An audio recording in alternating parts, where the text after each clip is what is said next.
যে নবী রাসূলরা ঘুমালে তাদের দেহ ঘুমায় কিন্তু কলব ঘুমায়, কথা বলে না, তাদের দেহ ঘুমায় কলব ঘুমায়। আর আমরা সাধারণ যারা আছি আমরা দেহ ঘুমাই কলব ঘুমাই। সেই কারণে নবী রাসূলরা যেহেতু তারা ঘুমাইলে কলব ঘুমাই না, তাহলে তাদের স্বপ্নটা ওহী, তাদের স্বপ্নটা হলো সত্যি। তাদের স্বপ্নটা কি? সত্যি। তা আমাদের পিতা হযরত ইব্রাহিম আলাইহিস সালাতু ওয়াস সালাম যে স্বপ্নটা দেখলেন, উনি স্বপ্ন দেখলেন ওনার আদরের সন্তান ইসমাঈল আলাইহিস সালাতু ওয়াস সালামের গলার মধ্যে ছুরি চালাইছে। কি চালাইছে? জবাই কিন্তু করে নাই, করছে কি? ছুরি চালাইছে। যদি স্বপ্নে উনি দেখতেন জবাই করছে, তাহলে ইসমাঈল আলাইহিস সালামকে জবাই করার আগ পর্যন্ত কুরবানি কবুল হইতো না, ওনার এই স্বপ্ন কবুল হইতো না। কিন্তু উনি দেখছে ছুরি চালাইছে। তো ওনার সন্তানকে বললেন, দেখেন কেমন বাবা কেমন সন্তান। বাবা বলতেছে, বাবা আমি তো স্বপ্নে দেখেছি তোমার গলায় আমি ছুরি চালাইছি, তলোয়ার চালাইছি, বাবা তুমি কি আল্লাহর রাস্তায় কোরবানি হতে চাও?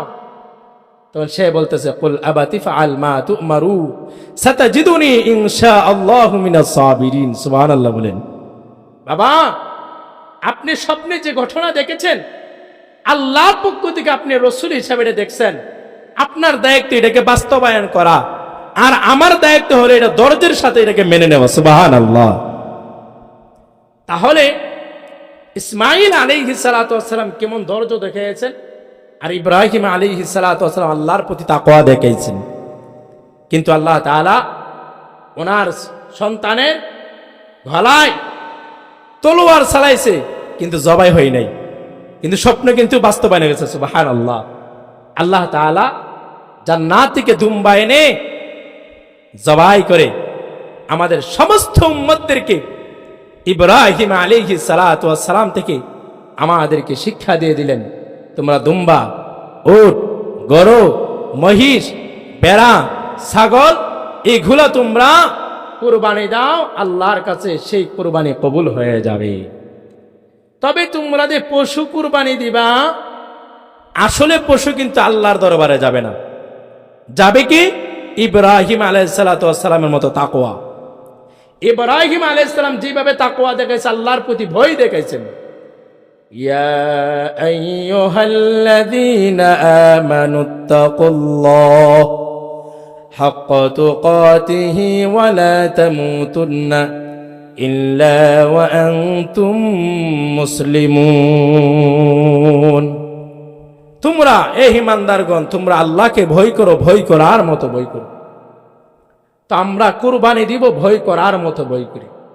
এই কারণে আল্লাহ তাআলা সূরা হজের ৩৭ নম্বর আয়াতে আল্লাহ তাআলা বলেন, লা ইয়ানালাল্লাহু লুহুমুহা ওয়ালা দিমাউহা ওয়ালাকিন ইয়ানালুহুত তাকওয়া মিনকুম। দুনিয়ার মানুষদেরকে বলেন, শোনো, তোমাদের গরুর মাংস, রক্ত, পশম কোনো কিছুই আমি আল্লাহর কাছে যাবে না, যাবে কি? তাকওয়া মিনকুম, একমাত্র তোমাদের দিলের খবর আমি আল্লাহর কাছে যাবে। সুবহানাল্লাহ। তাহলে আমরা কুরবানি দিব, আমাদের দিলকে কুরবানি দিব আল্লাহর প্রতি ভয় ভীতি রেখে, দুনিয়াকে দেখানোর জন্য নয়। দুনিয়াকে দেখানোর জন্য আমরা কুরবানি দিব, কাকে দেখানোর জন্য? আল্লাহকে দেখানোর জন্য। কিন্তু এখন কুরবানি হয় মানুষদেরকে দেখানোর জন্য। 10 লক্ষ, 20 লক্ষ, 30 লক্ষ, 50 লক্ষ। এই যে গতকালকে দেখলাম বাংলাদেশের গরুর বাজারে গরু উঠছে প্রায়, এটার দাম 22 লক্ষ টাকা। আবার এটার গলার মধ্যে 22 ক্যারেট দিয়ে আবার স্বর্ণের মালাও দেওয়া আছে। কি দেওয়া আছে? মালাও দেওয়া আছে। এটা হলে দেখানো। এই দেখানো কুরবানি নয়। আমরা কুরবানি দিব আমাদের দিলকে ইখলাসের সাথে। যদি ইখলাস না থাকে, আপনি লক্ষ কোটি টাকা দিয়ে খরচ করে আপনি কুরবানি দিতে পারবেন, কিন্তু আল্লাহর দরবারে কবুল হবে না। দিতে হবে ইখলাসের সাথে। ওয়ামা উমিরু ইল্লা লিয়াবুদুল্লাহ মুখলিসিনা লাহুদ্দিন। আল্লাহ তাআলা বলে, বান্দা তুমি ইখলাসের সাথে কুরবানি দাও। যে আমলই করো সে আমলটা ইখলাসের সাথে করো। কিসের সাথে করব? ইখলাসের সাথে করব। আপনি আমি যতটুকুই কুরবানির মধ্যে শরীক হই না কেন, একটা গরুতে 7টা শরীক হওয়া যায়, 7টা শরীক হওয়া যায়। একটা দুম্বাতে 7টি, মহিষে 7টি, হ্যাঁ আপনার দুম্বা একটা, ছাগল একটা, এগুলো আমাদের 7টা যখন দিবেন, সবাই তাকওয়াবানওয়ালা যারা লোক আছেন তারা দিবেন। তাকওয়ালা ব্যক্তি, তাকওয়ালা ছাড়া ব্যক্তি যদি কোরবানি দেন তাহলে এই কোরবানি কবুল হবে না। কোরবানি কবুল হবে না। তাকওয়ার সাথে কোরবানি দিতে হবে। যখন আপনি কোরবানি দিবেন আপনার মনটা নরম হতে হবে, একবারে দিলটা নরম করে দিতে হবে যে আমার আল্লাহ তো এখন আমাকে দেখতেছে। দেখেন আমাদের কোরবানি তো সহজ, অন্য অন্য নবীদের কোরবানি অনেক কঠিন ছিলেন। এটা একমাত্র আমাদের রসূলের উসিলায় আমাদেরকে ইজ্জত দিয়েছেন, আমাদেরকে ইজ্জত দিয়েছেন। অন্য অন্য নবীদের কোরবানি যখন হতেন, এই কোরবানি আসমান থেকে এক জাতীয় একটি আগুন এসে যেই কোরবানির পশুটাকে আগুন দিয়ে জ্বালায় দিতেন, পুড়ায় দিতেন, এটাই আল্লাহর দরবারে কবুল হতেন। আর যেটা পরে থাকতেন এটা আর আল্লাহর কাছে কবুল হতেন না। আচ্ছা বলেন তো, এই সিস্টেমটা যদি এখন থাকতো কি অবস্থা আমাদের হতো? এই অবস্থাটা যদি আমাদের এখন থাকতো কি অবস্থা হতো? আমাদের সমাজে এমনও মানুষ আছে কুরবানি দেই সমাজকে দেখানোর জন্য। এমনও আমার কাছে খবর আছে সুদের উপর টাকা এনে কুরবানি দেয়, ছেলে মেয়ে খাবে কি? নাউজুবিল্লাহ বলতেন না? সে সুদের উপরে টাকা এনে কুরবানি দেয়, দ্বারস্থ হয়ে কুরবানি দেয়। কেন? আল্লাহ তো তোমাকে বলে নাই দ্বারস্থ হয়ে কুরবানি দাও। কুরবানির মাংস না খায় কোনো মানুষ মারা গেছে? কথা বলে মারা গেছে? মাংস খাওয়া কি ফরজ? হ্যাঁ, ফরজ নয়। কে বলছে তোমাকে রেন করে কুরবানি দিতে? কে বলছে তুমি হারাম খেয়ে তুমি কুরবানি দিতে? এটা তো আল্লাহ তোমার কাছে চাই নাই। আল্লাহ তোমার কাছে চেয়েছে একটু হালাল সম্পদ। মাংস তুমিই খাবা, চামড়া বিক্রি করে তোমরাই খাবা, এই রক্ত জমিনে পড়ে থাকবে। আল্লাহ বলতে সব তোমার, কিন্তু একমাত্র তাকওয়াটা আমার। তাকওয়াটা কার? তুমি ভয় করছো কিনা, হালাল জিনিস আমি আল্লাহকে দিছি কিনা, এটা খালি আমি দেখি, আর কিচ্ছু দেখি না। মাংস খাও, জনমের মতো খাও, আমার কোনো অসুবিধা নেই। আমার আল্লাহ, আমি আল্লাহর কোনো ঘুম নাই, খাওয়া নাই, দাওয়া নাই, ঘুম নাই, গোসল নাই, ছেলে নাই, মেয়ে নাই, বিবি নাই, আমার পরিবার পরিবর্তন কিচ্ছু নাই। একমাত্র সব হলো আমার বান্দা। আমার টেনশন হলো একমাত্র আমার বান্দাকে নিয়ে।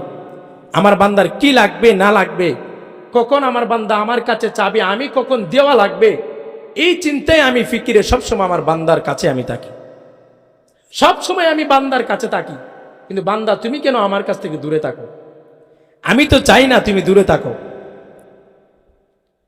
আল্লাহ চাই না একজন বান্দা আমার কাছ থেকে দূরে থাকে। আল্লাহ চায় আমার বান্দা আমার কাছে থাকুক। আল্লাহও চায় বান্দাকে কাছে রাখার জন্য। কিন্তু আমি দুনিয়াদার, দুনিয়ার পিছই পড়ে, দুনিয়ার মোহ পড়ে, দুনিয়ার ভালোবাসায় পড়ে আমি আল্লাহকে ভুলে যাই। কত নাফরমান আছে আজকে ফজরের নামাজ পড়ছে না, এটা নাফরমান। হিন্দু নামাজ পড়ে না, খ্রিস্টান নামাজ পড়ে না, বুদ্ধ নাসারা নামাজ পড়ে না, তুমি মুসলমান হয়ে নামাজ পড়লা না, এটা যেমন নাফরমান তুমিও তো নাফরমান। হেতে খাই ঘুমাই চলাফেরা করে, তুমিও খাও ঘুমাও, গুরুও খায় ঘুমাই, তার তোমার মধ্যে পার্থক্য রইল কি? আল্লাহ এটা বলে নাই। মনে করছো তুমি কুরবানি দিয়ে বিজে আল্লাহর কাছে পার পেয়ে যাবে না? কুরবানি দিয়ে তুমি জান্নাত পেয়ে যাবা। 1 লাখ টাকা গুরু কুরবানি দিলেই তোমার জান্নাত। জান্নাত বুঝে অতই সহজ? জান্নাত বিধি আল্লাহ এইভাবেই রাখছে তোমার জন্য। আল্লাহ তো তোমার জন্য রিজার্ভ করে রেখেছেন ইবাদতের মাধ্যমে। আমাদের ইবাদত হয় এখন সাপ্তাহিক, মাসিক, বাৎসরিক, দৈনিক ইবাদত নাই। দৈনিক ইবাদতকে ভুলে গিয়েছি। এই কারণে আল্লাহ বলতেছে, বান্দা কুরবানি দাও, তবে তোমার অন্তরটাকে তুমি কুরবানি দাও। তোমার অন্তর যদি আমি আল্লাহ তাআলার দরবারে কুরবানি দিতে পারো ইব্রাহিমের মতো, তাহলে তোমার কুরবানিও আমি আল্লাহর কাছে কবুল হয়ে যাবে। সুবহানাল্লাহ। আর কুরবানি কবুল হয়ে গেলে কি হবে? আল্লাহ তাআলা বলতেছে, শোনো, তোমার কুরবানি যদি আল্লাহ তাআলার দরবারে কবুল হয়ে যায়, তাহলে কুরবানির যে পশুটা তুমি কুরবানি দিয়েছো, এই পশুর প্রত্যেকটা পশমের বিনিময়ে, প্রত্যেকটা পশমে পশমে একটা করে নেকি তোমার আমল নামায় দেওয়া হবে। আচ্ছা বলেন তো, একটা গরুর শরীরে কি পরিমাণ পশম থাকে? মিটারে ধরবনি? কথা বলেন, মিটারে ধরবনি? কম্পিউটারে ধরবে? কি পরিমাণ সওয়াব আল্লাহ দিবে। শুধু কেন দিবে? তার তাকওয়ার জন্য। কিসের জন্য? তাকওয়ার জন্য, একমাত্র আল্লাহকে ভয় করার জন্য। কোনো লাভ নাই। তুমি 20 লাখ টাকা দা গরু কুরবানি দিলা, কিন্তু তাকওয়া নাই, কোনো কাজে আসবে না। 10,000 টাকা দিয়ে একটা কাশি কুরবানি দিছ, তাকওয়া আছে, এটাই আল্লাহর কাছে দামি, এটাই আল্লাহর কাছে সবচেয়ে দামি। এই টাকা দিয়ে কি লাভ হবে যদি আল্লাহকে ভয় না পাই? তাহলে আমরা আল্লাহকে ভয় দেখিয়ে কুরবানি দিব, দুনিয়ার কাউকে দেখানোর জন্য কুরবানি দিব না। তাহলে আমরা এখন থেকে আমরা কুরবানির জন্য প্রস্তুত নিব, নামাজ না পড়ে, ঠিক না? কথা বলে না? নামাজ পড়ে না নামাজ ছেড়ে? হ্যাঁ, কই গরুর বাজারে গেলে 2-3 ওয়াক্ত নামাজে মইতা হয় না। গরুর বাজারে গেলে যে ওরা 5 ওয়াক্ত নামাজে, হেরো নামাজ নাই, আছে না নাই? হ্যাঁ, এমন অভ্যাস আছে না নেই?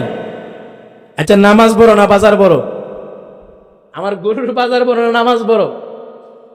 আরে 50,000 কুরবানি উড়াইলে তো আমার 1 রাকাত নামাজের একটা সেজদার সমতুল্য আল্লাহর কাছে হবে না, ঠিক না বেটি? একটা সেজদার এত দাম।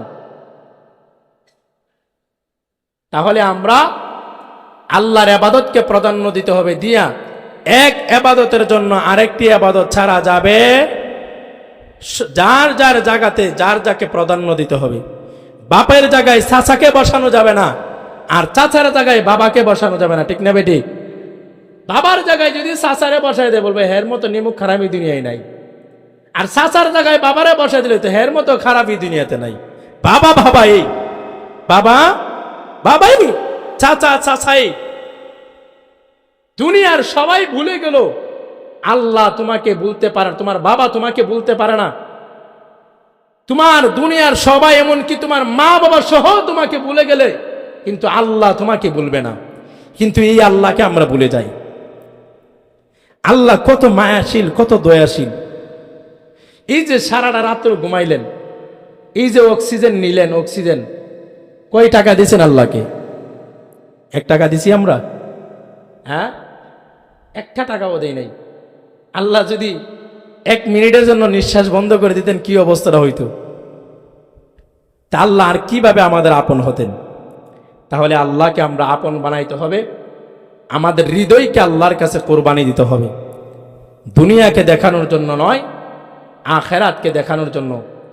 আমরা মানুষ মনে করি যে আজকে যদি কোনো লোক যদি এলান করতেন যে এমক দিন 1 লক্ষ টাকা পুরস্কার দেওয়া হবে, মসজিদে আসলে এই মসজিদের মধ্যে যে সংকলন হতো না আমাদের, ঠিক না বেঠিক?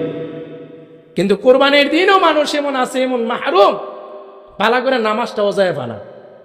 কথা বলা ঠিক না বেঠিক? এমন নাফরমান আছে, হেতে কাজ করতে করতে দুনিয়ার ঈদের নামাজটাও ভালো করে পাই না। আছে না নেই? আছে না নেই? কি অবস্থা দুনিয়ার কিছু